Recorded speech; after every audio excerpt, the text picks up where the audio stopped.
gozo del Señor es mi fortaleza, el gozo del Señor mi fuerza es. El gozo del Señor es mi fortaleza, el gozo del Señor mi fuerza es. Paso a vosotros. Good morning, buenos días, buenas tardes, buenas noches, depende de a qué hora se está viendo este video. Vamos a ponernos en las manos de Dios, de que su palabra sea leída en esta mañana. Padre Santo que estás en los cielos, gracias por este día, Señor, este santo día tuyo, Señor.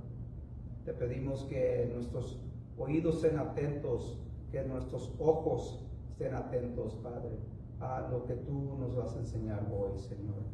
Realmente todo lo dejo en tus manos, Señor.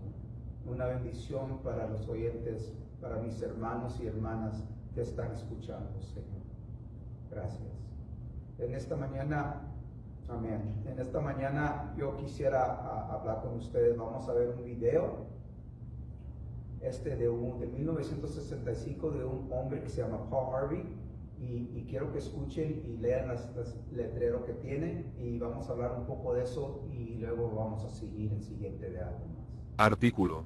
Si yo fuera el diablo, escrito en 1965, revela un mensaje profético. El canal de televisión Fox News retomó un famoso texto escrito en 1965 por el periodista Paul Harvey, quien murió en el 2009.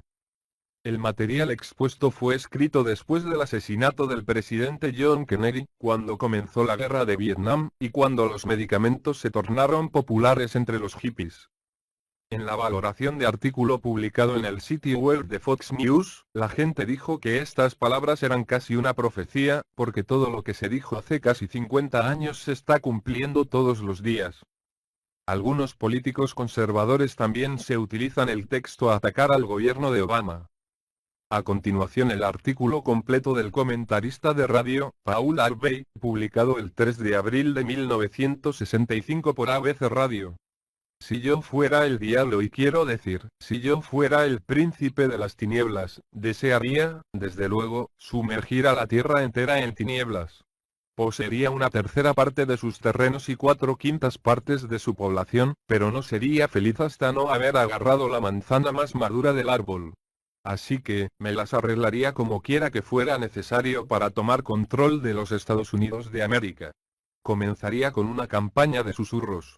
Con la astucia de una serpiente, susurraría a usted, como susurré a Eva. Haga lo que quisiera.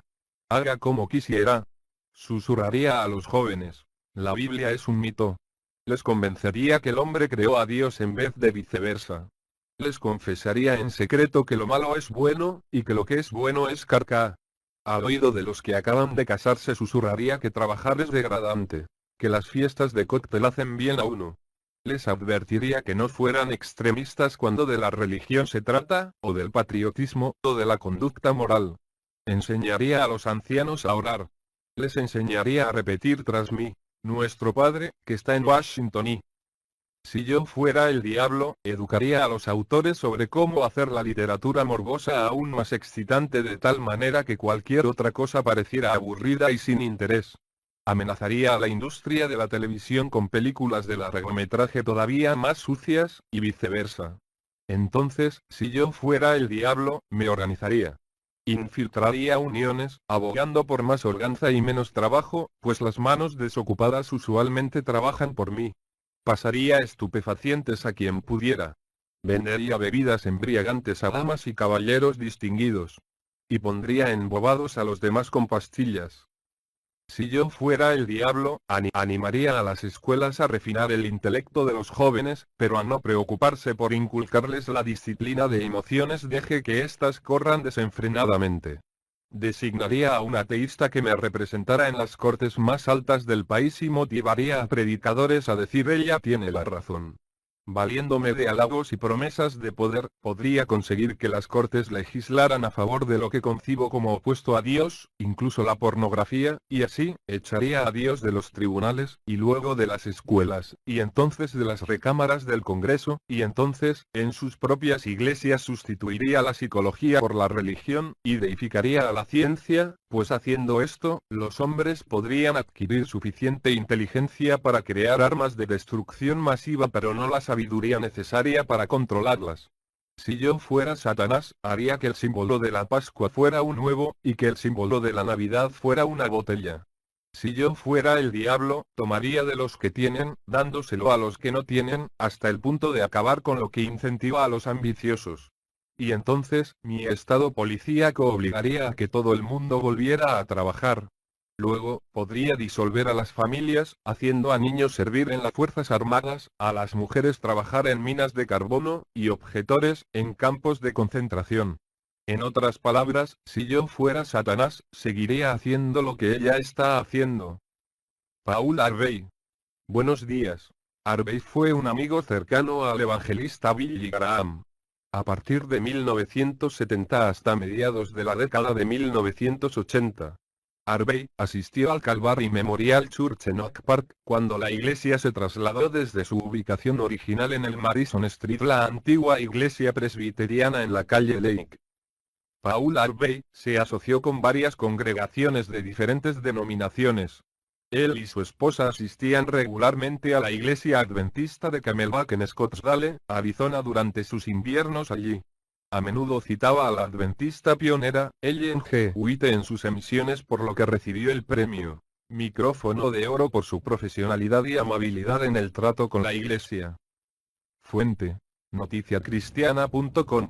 Así como dice este locutor en 1965 que se llama Paul Harvey, él nos pregunta algo, nos dice algo en el pasado que hoy en día, desde ese tiempo se ha llevado a cabo lo que Satanás está haciendo en nuestros tiempos, especialmente hoy en el año 2020. Mis niños siempre me preguntan preguntas. Una de las cosas que yo veo, y es medio curioso, 2020, cuando los sumas son 40, y el número 40 en la Biblia es algo específico, pero no quiero hablar de eso. Lo que quiero hablar es del poco del gozo que debemos de tener, de la fortaleza que debemos de tener, y me causa curiosidad lo que dice este locutor. Si yo fuera el diablo, si yo fuera Satanás, estas son las cosas que yo haría, y son lo que está pasando hoy en día. Hoy en día los niños no están yendo a la escuela, y aún los niños que están yendo a la escuela no les están enseñando las cosas correctas. Han quitado oración de la iglesia, de las escuelas, y no nos dejan ir a los templos.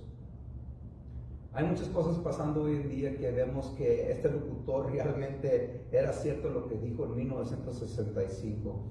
Pero yo les pregunto igualmente a ustedes y a mí mismo, me pregunto, si yo fuera el diablo, ¿qué haría? ¿Qué haría para destruir las cosas de Dios? Y ya sabemos como cristianos es imposible. Pero ¿qué haría? Y él dice, yo haría, dice el locutor, exactamente las cosas que están pasando hoy. En Revelación 12, del 12 al 17, el diablo sabe, ahí nos dice y habla del diablo, y habla de la mujer que es la iglesia, y habla del hijo que es Jesús, el hombre, en un estilo futurístico. Y ahí nos dice que el diablo sabe, en los versículos 12, en Revelación 12, del 12 y 17, que el diablo sabe que su tiempo es corto. Él sabe que no tiene mucho tiempo, especialmente hoy en día. Cuando fue escrito Revelación ya era el año, dicen que el año 90 o el año 100, y faltaban 2000 años, porque se cuenta, cómo se cuenta, y no quiero hablar mucho de eso, no voy a hablar de eso, de los tiempos, de los números que dice la Biblia, pero el diablo sabe que su tiempo es corto. o si no, Juan no lo hubiera puesto en revelación. Cristo no le hubiera dicho a Juan, pon esto en revelación, en lo que estás escribiendo. Revelación 12, el diablo sabe que su tiempo es corto. Y si sabes que su tiempo es corto, ¿qué creen que va a pasar? Porque muchas cosas que están pasando hoy, es básicamente lo que el diablo es. En el Evangelio, Cristo nos dijo que el diablo es dos cosas: es un mentiroso y es uno que mata. En inglés es he's a liar and he's a murderer.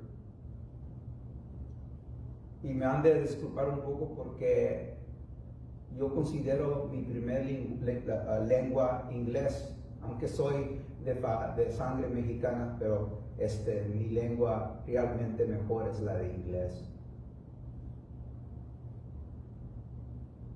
Pero el diablo sabe que ya no tiene mucho tiempo. ¿Qué crees que va a pasar? ¿Qué es lo que está pasando hoy? Hoy vivimos en un tiempo de muchas mentiras, bastantes mentiras, y si no fuera por lo que tenemos hoy en día, la ciencia, como dice en Daniel 12, la ciencia, la sabiduría se multiplicará. No sé si nos está haciendo un daño o nos está mejorando. Pero los que conocen la Biblia y la palabra de Dios nos deben de estar mejorando, porque estamos oyendo las mentiras en pleno vista de todos. Estamos viendo esturbos, riots, lo que se dice en inglés, gente matándose en varias ciudades y causando calamidades en varias ciudades, y mucha gente muriendo, y luego quieren quitar lo que se llama las policías y la ley, quieren cambiar la ley. Eso dice la Biblia. Cambiar la ley, porque en este país, cuando menos, o todas las Américas, si se fijan bien en las leyes, casi son una copia de lo que Moisés había escrito. Es bíblico. Las leyes son bíblicas, pero sin embargo estos hombres quieren quitarlos. Y si usted se fija, se puede fijar muy bien de dónde viene la mentira. Y el diablo es un mentiroso. Y el diablo quiere asesinar.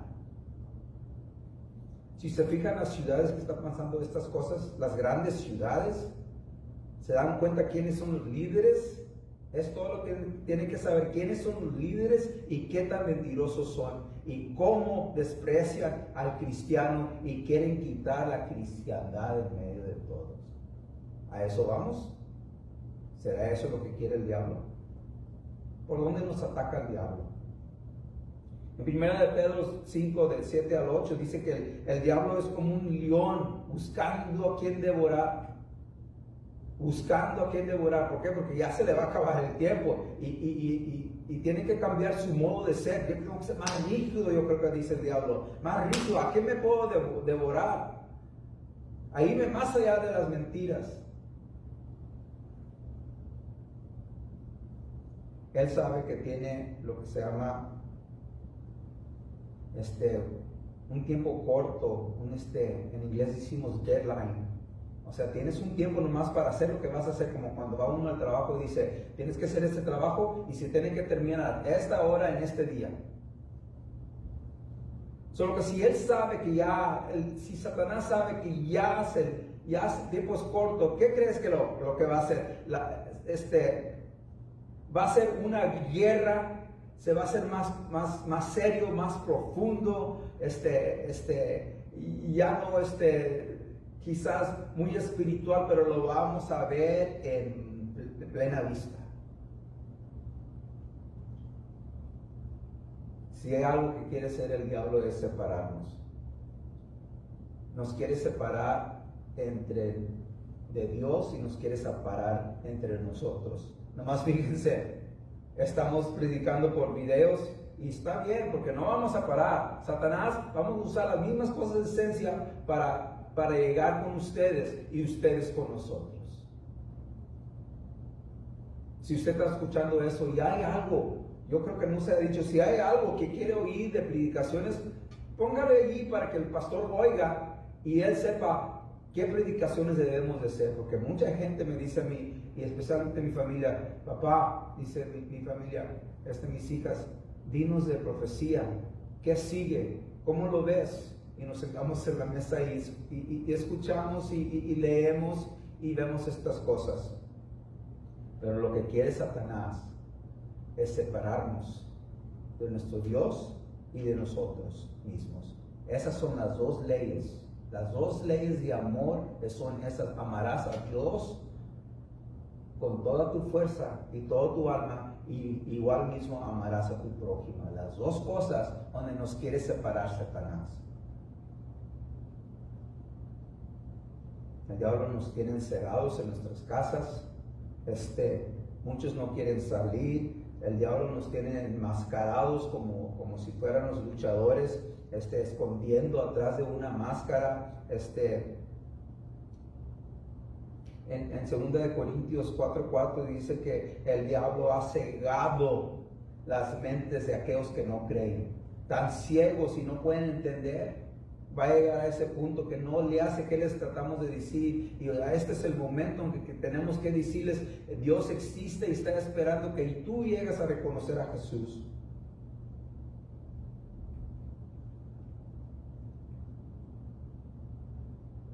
El diablo sabe que las mentes es donde está la debilidad de los que no creen. Y los ha cegado, dice 2 Corintios 4:4. Una cosa que yo veo es que nos tiene como esclavos. La Biblia habla de esclavitud, y hoy mismo se está peleando en las calles por prejuicios. Dicen ellos que una raza no se quiere otra raza. Estamos todavía esclavos, y cuando hablamos de cristiandad, Él ya nos libró de esas cosas. Pero el diablo quiere seguir con eso. Ahora, ¿qué haremos? Quiero leer de Nehemías 8, y también vamos a leer, para que abre su Biblia si la trae, y también de Juan capítulo 15, preparados para leer allí. Es allí donde quiero leer con ustedes lo que dice la Biblia, y voy a leer unos pasajes y tratar de ser breve a mi punto, porque hoy tengo muchas cosas que hacer. Me nació una nieta, y espero que llegue hoy a la casa, hoy o mañana, para poder verla. Hemos pasado unas cosas trágicas en mi familia, pero Dios oyó nuestras oraciones, porque la niña se dijo el doctor que algo tiene, pero está bien. Dios contesta oraciones. Nehemías 8, vamos a leer. Nehemías 8, no vamos a leer todo el pasaje, vamos a leer, y de ahí vamos a agarrar un entendimiento. Es importante conocer esa palabra, un entendimiento. Se reunió todo el pueblo, Israel, todo el pueblo que estaba en Jerusalén, como un solo hombre, o sea, unidos como un solo hombre, mujer y niños, pero todos juntos como un solo hombre. Si hay algo que Satanás quiere hacer hoy en día, es separarnos. Es separarnos, como dije, del Señor, y separarnos de uno del otro. Pero aquí están unidos como un solo hombre. Acababan de edificar, están edificando los muros, están edificando el nuevo templo, el segundo templo, y se unieron allí como un solo hombre en la plaza. Y dice que estaba delante de la puerta de las aguas. La puerta de las aguas es una clave.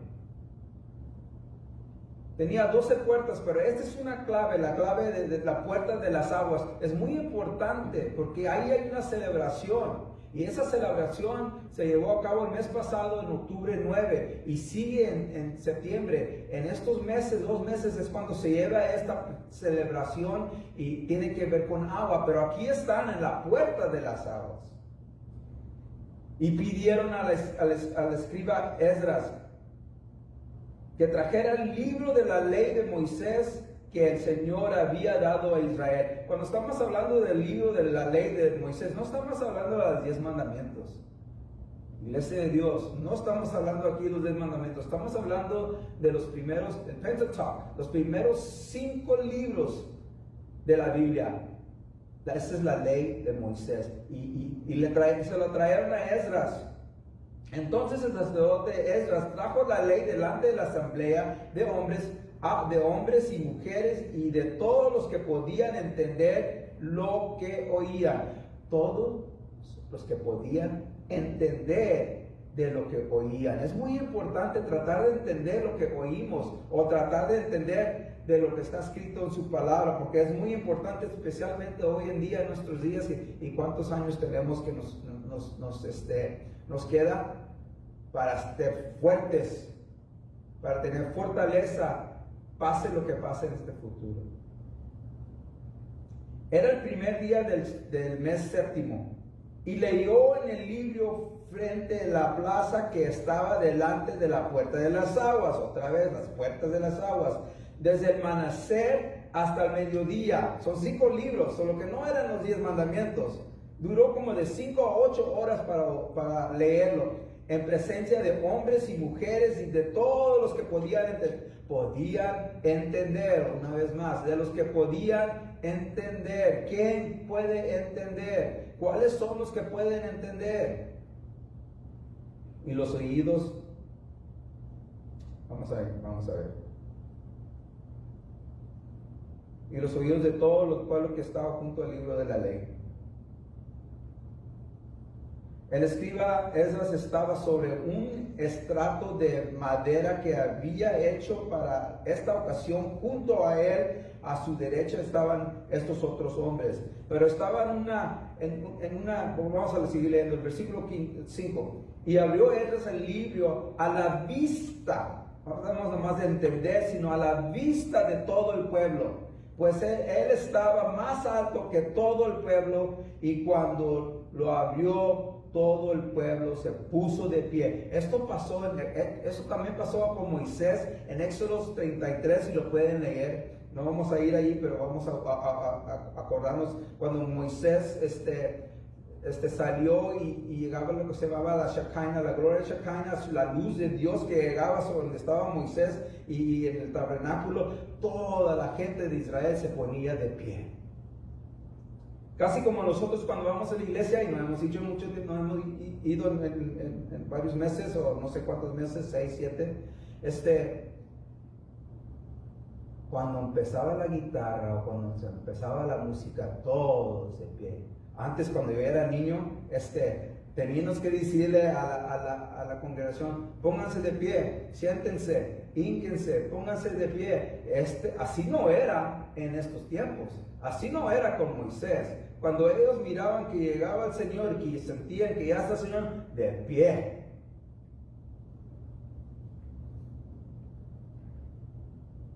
Versículo 6.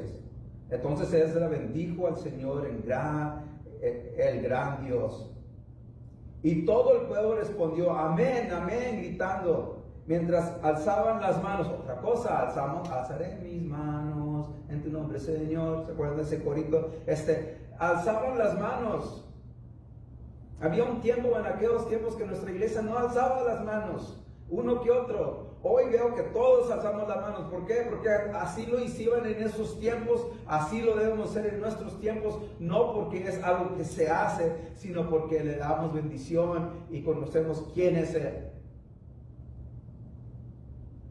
Después se postraron y adoraron al Señor, dice ahí, rostro a la tierra. De la tierra venimos, de la tierra regresamos.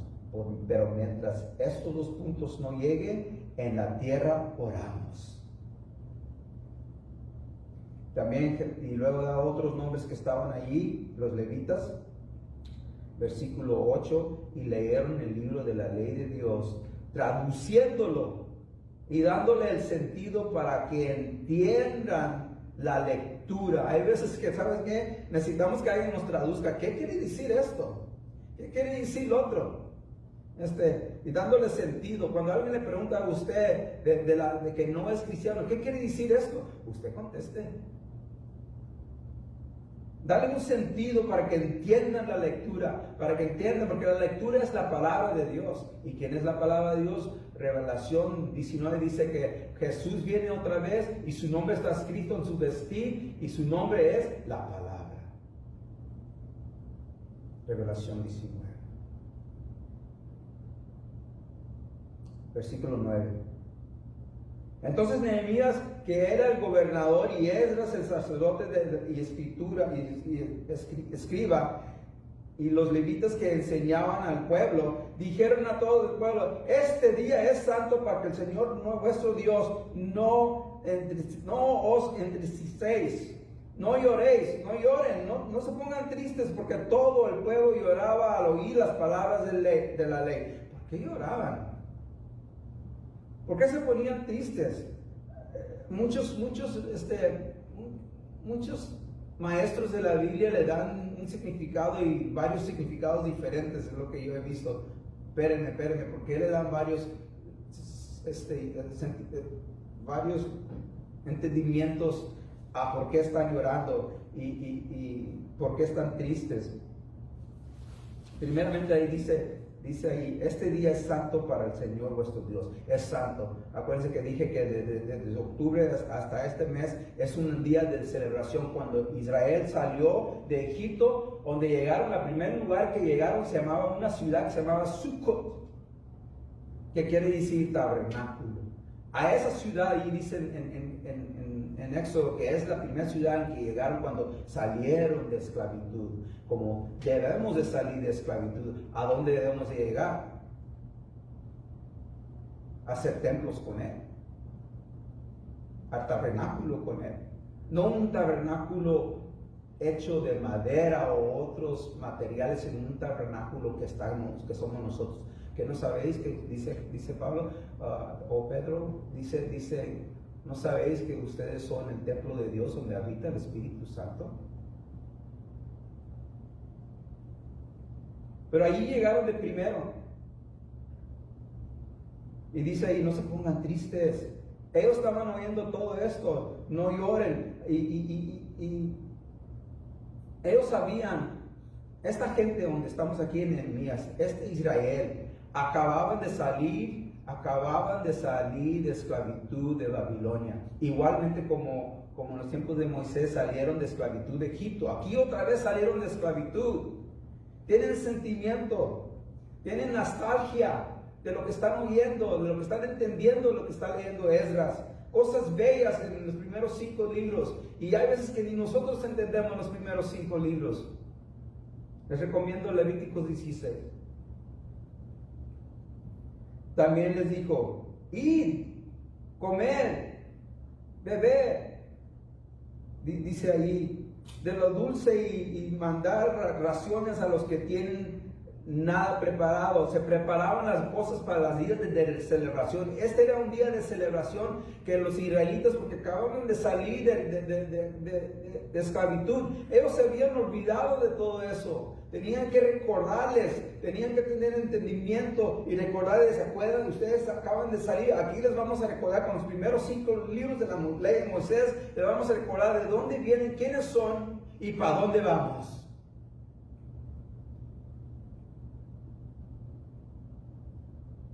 Dice ahí: porque este día, versículo 10, es santo para el Señor. Y aquí está lo mero que les quiero decir. Versículo 10, la segunda parte dice: no se pongan tristes. No se pongan tristes. Nosotros estamos un poco tristes en las cosas que están pasando. No he visto todos mis hermanos y hermanas. Tengo 8 hermanos, una ya está descansando con el Señor, y 3 hermanos, pero no los he visto todos. ¿Acaso tenemos miedo? ¿Miedo de salir? Y yo sé que debemos de respetar porque respetar lo que está pasando y usar una máscara y tener distancia de uno con otro.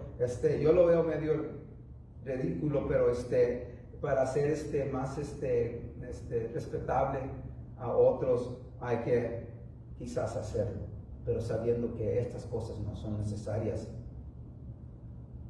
Dice ahí: no se pongan tristes, porque el gozo del Señor es vuestra fortaleza. En inglés se dice: for the joy of the Lord is our strength. Es nuestra fortaleza.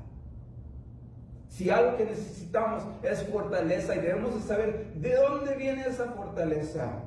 Ahí dice el gozo del Señor. No mi gozo, no el gozo de otra persona, no el gozo del gobierno, no el gozo de nuestros patrones, sino el gozo del Señor.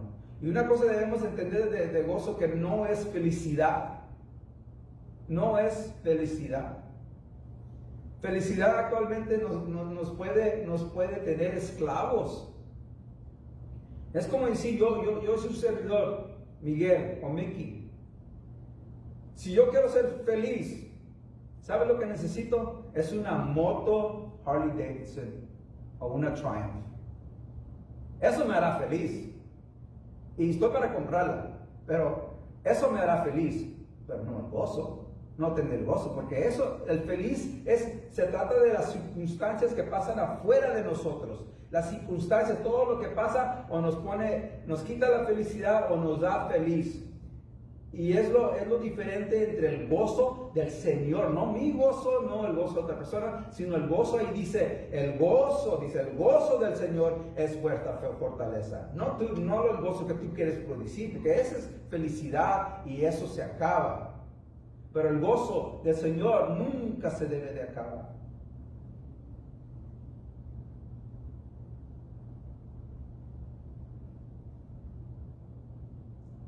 Y de ahí vamos a ir a otros versículos. ¿Qué realmente es el gozo del Señor? Es muy importante. Y ahí nos dice que tengas gozo en el Señor, porque el Señor, sino que es el gozo del Señor. Hay una diferencia ahí. Y luego si sigamos leyendo ahí, en el versículo dice ahí, versículo 12. Y todo el pueblo se fue a comer, beber, a celebrar la celebración de Sukkot, lo que se llama Sukkot, a mandar porciones a celebrar con una gran fiesta, a mandar a otros para que ellos entiendan también, porque comprendieron las palabras que se habían enseñado. Comprendieron. Como decía antes, podían entender lo que oían. Que Dios les dé entendimiento. Si hay algo que queremos nosotros es tener un entendimiento. Y si yo voy a tratar de explicarles qué es el entendimiento del gozo del Señor, para que seamos fuertes y tengamos fortaleza para sobrepasar todo lo que nos está pasando hoy en día y en el futuro que viene, si acaso viene.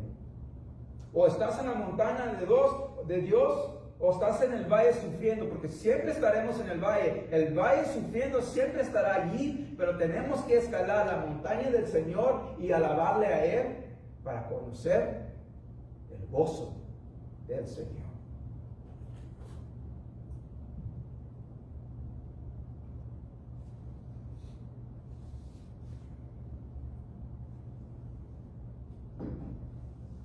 En Juan capítulo 15. Ahí nos da un entendimiento del gozo del Señor. Y hay muchos otros pasajes, pero quiero que vean Juan 15, versículo 11 primero. Estas cosas os ha hablado, está hablando Jesús, Cristo, el Señor está hablando aquí, el Mesías está hablando aquí, el Cristo está hablando aquí, dice, estas cosas os ha hablado para que mi gozo, dice el Señor, esté en vosotros y vuestro gozo sea perfecto, completo, para que esté en vosotros. Y no dice el gozo de esta o el gozo del otro, sino por mi gozo, sino dice mi gozo, dice el Señor, para que mi gozo esté en vosotros, dentro de nosotros, y nuestro gozo sea completo, porque sin su gozo no vamos a ser un cristiano completo. ¿Qué es la diferencia? Hay acciones y reacciones. Lo importante es la reacción y no la acción. Ahorita yo estoy enfrente de ustedes y estoy dando una acción y ustedes están viendo una acción que yo tengo, pero no la reacción. Una reacción es cuando usted, y yo sé que les ha pasado como a mí me ha pasado. Estamos en el freeway, estamos en la carretera, estamos manejando y se nos atraviesa un carro. Y lo primero que queremos hacer es abrir la ventana y gritarles, como en Nueva York, o el pito como en México, DF y Nueva York, que es puro pitadero de carros. Esa es una reacción a algo que te pasa cuando no debe ser nuestra reacción. Ahí conocemos quién tiene el gozo del Señor. Y no es que nos pasa a todos, porque somos humanos. Una vez yo iba manejando y se me atravesó uno y ya le iba a pitar y mi esposa estaba conmigo. Ay, ay, ay, que no esté tu esposa contigo. ¿Qué? No le pites. Pero se me atravesó. Para eso es el pito. No le pites. Ay, ay, ay. Y buena lección me dio mi esposa. No le pites, no andes pitando. Porque nuestra reacción no debe de ser así. Pero fíjense bien en lo que dice Jesús aquí. Estas cosas he hablado para que mi gozo sea en vosotros. Yo lo que digo cuando yo leo es, ¿cuáles cosas? Señor, ¿cuáles cosas has dicho para que yo esté en tu gozo? Porque yo quiero estar en tu gozo. No mi gozo, no mi felicidad, pero en tu gozo yo quiero estar. ¿Cuáles cosas has dicho? Y si leemos desde el principio, dice Jesús, yo soy la vid verdadera y mi Padre es el viñador. Todos sarmientos somos nosotros que en mí no da fruto o lo quita, y todo que da fruto lo pone para que dé más fruto. Vosotros ya estéis limpios, ya somos limpios por la palabra que os he hablado. Permanece, dice Jesús, permanece en mí y yo en vosotros, como el sarmiento no puede dar fruto por sí mismo si no permanece en la vid. Nosotros no podemos hacer nada sin Cristo. Si la vid es un árbol y nosotros somos un sarmiento, o sea que estamos dando fruto, ese árbol o esa vid es el que le da de comer al brazo, al sarmiento, es el que le da la vida. De él, una vez agua, bebe el agua de lo que le da la vid, como leemos en Nehemías 8. Nos está diciendo Jesús, ¿dónde está su gozo? Porque él dice, estas cosas, yo les dije de estas cosas. ¿Por qué? Para que mi gozo sea en vosotros. Yo soy la vid, vosotros los sarmientos. El que permanece en mí y yo en él, ese da mucho fruto, porque separados de mí nada podéis hacer. Si alguno no permanece en mí, es echado fuera como un sarmiento y se seca, y los recogen, los echan al fuego y se queman.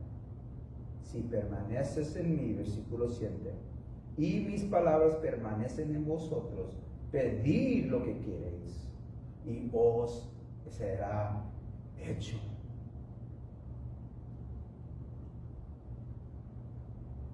En esto os glorifico, mi Padre, en que deis mucho fruto y así probáis que que sois mis discípulos, que ustedes son mis discípulos.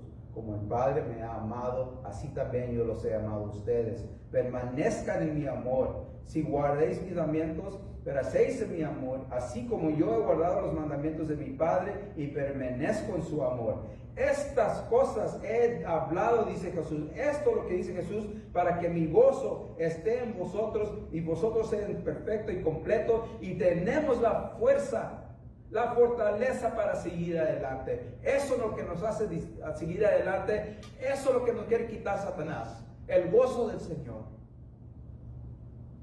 Pero no lo dejen. No lo dejen. Hay que ser completos en el Señor. El gozo es de Él. El gozo no es de nosotros. El gozo es de Él dentro de nosotros. Cuando Cristo oró en Juan 17, en el versículo 13, Él decía, pero ahora ustedes van a conocer estas cosas que yo les estoy hablando. Yo hablo en el mundo para que mi gozo sean llenos ellos mismos, dice ahí Jesús. Juan 17, 13. Dice Jesús, mi gozo. Yo les he dado tu palabra. Jesús está orando al Padre. Yo les he dado tu palabra. Y el mundo no los quiere, especialmente hoy en día. Especialmente hoy en día hay mentiras pasando por todos los gobiernos del mundo en que la cristiandad tenemos que quitar. Algo ha de pasar tarde o temprano. No son del mundo y no los están en el mundo, pero no son del mundo, dice ahí Jesús.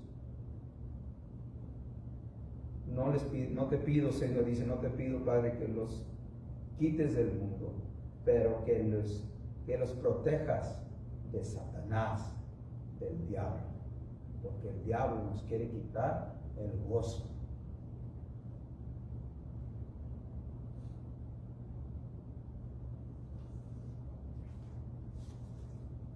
Tengo muchos versículos, pero ya voy a terminar. Isaías, aunque el Señor es su gozo que debemos de tener. Fíjense lo que dice en Isaías 53. Dice, lo voy a leer en inglés y español. Versículo 3. He has despised and forsaken of men, a man of sorrows, acquainted with grief, and like one from whom men hide their face, he was despised, and we did not esteem him. Fue despreciado y desechado de los hombres, varón de dolores, de tristezas, de penas, eso es lo que quiere decir, y experimentado en aflicción, y como uno que quien los hombres esconden el rostro, fue despreciado y no le estimamos, porque cuando lo botaban en la cruz estaba lleno de sangre, estaba muriendo, y se lo conocía como el hombre de tristeza en esa forma, el hombre de pena. Qué curioso que el hombre de pena, el hombre de dolores, es el que trae el gozo. ¿Y cómo es esto? Ya vamos a terminar. Tengo muchos, pero vamos a terminar con esto. Hebreos 12.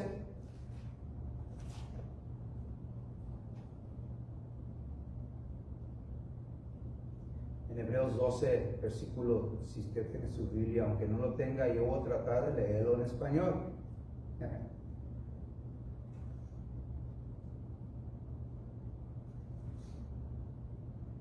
Es unas palabras muy importantes porque nos reconoce, nos hace reconocer quién es Jesús y si es un hombre de tristeza o de qué es. Dice ahí Hebreos 12, empezando con el versículo 1, por tanto, puesto que tenemos en derredor nuestra tan gran nube de testigos, despojémonos también de todo peso del pecado que tan fácilmente nos envuelve y corramos con paciencia la carrera que tenemos por delante. Tenemos una carrera delante de nosotros. Ahorita es medio dificultoso. No estamos ni en el templo, pero estamos en este templo. Porque no sabéis que ustedes son el templo de Dios, en el Espíritu de Dios están ahí. Y el gozo del Señor está en usted si lo pide. Puestos los ojos en Jesús. Los ojos en Jesús. El amor y consumador de la fe, quien por el gozo dice ahí, puesto delante de él, por el gozo puesto delante de Jesús, soportó la cruz. Él se fue a la cruz, un hombre de tristeza, pero lo soportó para que él tenga gozo, por el gozo puesto delante de él. Él tenía un gozo que nosotros seamos salvados. Es lo que quiere decir ahí. El gozo era que él fuera a la cruz para que nosotros fuéramos salvados, y ese fue el gozo de él. Menospreciando la vergüenza, y se ha sentado a la diestra del Señor. Ese es Jesús. Ese es su gozo. A él mismo le dio gozo. Él tenía el gozo de salvarnos. Él quería salvarnos. Él nos justificó. Justificación es un término de como ir a corte. Si tú vas a corte, el juez dice pagado, justificado. Sigue adelante. Es lo que hizo Jesús. El hombre de tristeza realmente era un hombre de gozo. Y es el gozo del Señor, el gozo de Jesús, que nos da fortaleza. Sed fortalecidos, sed fuertes. Esto termina tarde o temprano, pero tenemos que cargarlo aunque estemos solos adentro de nosotros. Que usted, y mi oración es que usted tenga el gozo del Señor, que usted se haga fuerte, no por sí mismo, sino por el fuerte, se haga fuerte con el gozo del Señor que está dentro de nosotros, pero no con las felicidades, porque felicidades son cosas que nosotros obtenemos, son circunstancias, son cosas que tenemos, pero no son para siempre. El gozo del Señor es para siempre. Dios les bendiga. Mi oración para la iglesia de Dios Séptimo Día, para la iglesia de Divina Park y para toda la iglesia en general que sea cristiano, que entiendamos que el gozo del Señor hay que pedirlo, sumergernos a esa palabra, a Él, y el diablo huirá, dice en Santiago.